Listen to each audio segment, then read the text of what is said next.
हाँ, एक भिन्न है 1/4 और दूसरी भिन्न है 1/6। 1/4 में 1/6 हमें जोड़ना है, यानी दो भिन्नों का हमें जोड़ देखना है। दो भिन्न कैसी जोड़ी होती हैं?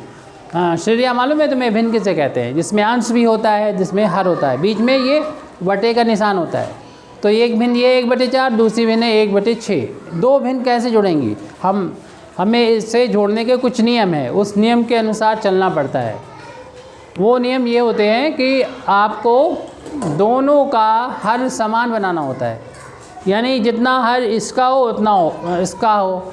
अगर हर समान है तो अंश को डायरेक्ट हम जोड़ देते हैं, तो हर कैसे समान बनाया जाए? तो इस चीज़ को देखने के लिए हम लोग जो हर में होती हैं संख्याएं, उनका लासा निकाल लेते हैं। तो लासा क्या होगा? 4 और 6। 4 और 6 का लासा हमने दूसरी तरीके से भी आप लोगों को निकलवाया है, सॉल्व करवाया है। अब हम 2 और 4 का लासा निकालने का एक भागफल विधि का इस्तेमाल करेंगे।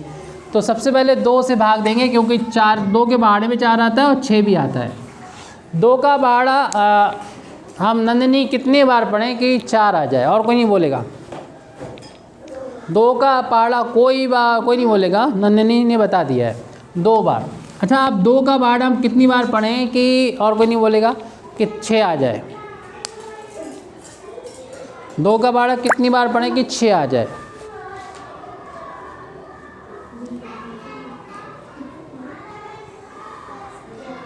हाँ, आप बताओ अनुष्का। शिवन्या बताओ। शिवन्या ने को सही बता दिया, 3 ना। बाकी सारे बच्चे भी सही बता रहे हैं।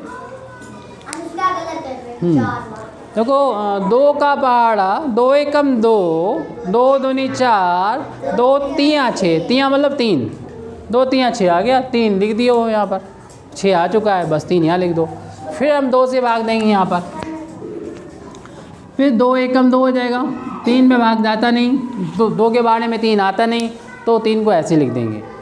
और 2 का बाड़ा कितने बार पढ़ा? 1 बार। 2 एकम 2 आ गया, तो बस 1 लिख दिया यहाँ पर। उसके बाद हम 3 का पहाड़ा पढ़ेंगे। 3 एकम 3, क्योंकि 1 खा गया तो उसको ऐसे लिख दिया जाता है। 3 का पहाड़ा 1 बार पढ़िया, 3 एकम 3। अब लासा क्या होता है आपको मालूम है? लासा निकालने के लिए क्या करना पड़ेगा? इन सब का करना पड़ेगा गुणा, यानी 2 में गुणे 2 में गुणे 3। पहले 2 में 2 का गुणा करेंगे, 4 आ जाएगा, और 4 में फिर 3 का गुणा करेंगे, 4 तियों 12, यानी 4 का पहाड़ा पड़ा 3 बार, 4 तियों 12 हो गया। 12 को क्या करेंगे?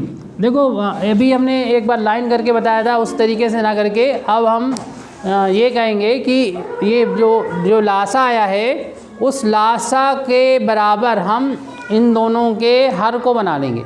इधर भी 12 बनाएंगे और इधर भी 12 बनाएंगे, यानी इस भिन्न के समतुल्य भिन्न लिखेंगे जिसमें हर कितना होगा? 12 होगा। इस भिन्न के भी समतुल्य भिन्न रखेंगे जिसका हर कितना होगा? 12 होगा। तो इस 1/4 के समतुल्य भिन्न बनाना हो जिसका हर 12 हो, तो ऐसे करने के लिए हमें सबसे पहले तो 1/4 को लिख देना चाहिए, और फिर ऊपर नीचे किसका गुणा करें कि ये 12 हो जाए, नीचे 12 हो जाए। 12 बनाने के लिए क्या करना पड़ेगा?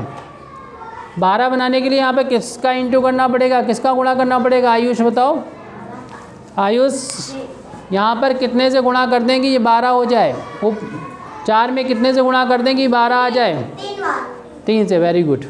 तो यहाँ पर 3 से गुणा करना पड़ेगा।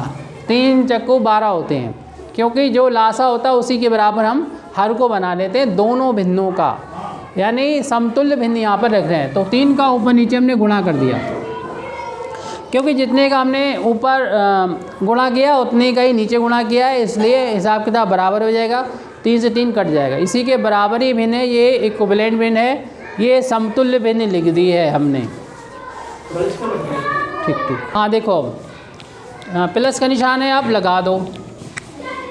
उसके बाद 1/6 लिखा है, लिख दो। लेकिन अब 1/6 को हम ऐसी भिन्न में बदलेंगे जिसका हर कैसा हो? 12 हो। ये हो एलसीएम के बराबर है, वो आप लोग पूछ सकते हो। तो 12 बनाने के लिए ऊपर नीचे किसका गुणा करेंगे? ये 12 बन जाए, ऊपर नीचे किसका गुणा हो? 2 का गुणा करेंगे तभी तो 6 दूनी कितना होता है? 12। तो ऊपर नीचे गुणा किया तो ऊपर भी करना पड़ेगा। अब गुणा करके लिख दो। अब हम क्या करेंगे? 3 एकम 3, 3 का 1 में गुणा करेंगे तो आ जाएगा 3। और 4 3 कितना होता है 12, जोड़ का निशान है लगा दिया। अब 2 एकम या 1 का पहाड़ा 2 बार पढ़ो 2 आ जाएगा, और 6 दूनी 12। दोनों के हर हो गए अब समान। जब दोनों के हर समान हो जाते हैं तो जोड़ना बहुत आसान होता है। एक बार 12 लिख दो और 3 और 2 को जोड़ के लिख दो। 3 और 2 कितने होते हैं 5, 5/12 हो जाएंगे। तो ये सवाल आप लोग नोट कर लो, क्योंकि इसी मेथड से आपको लगाना है।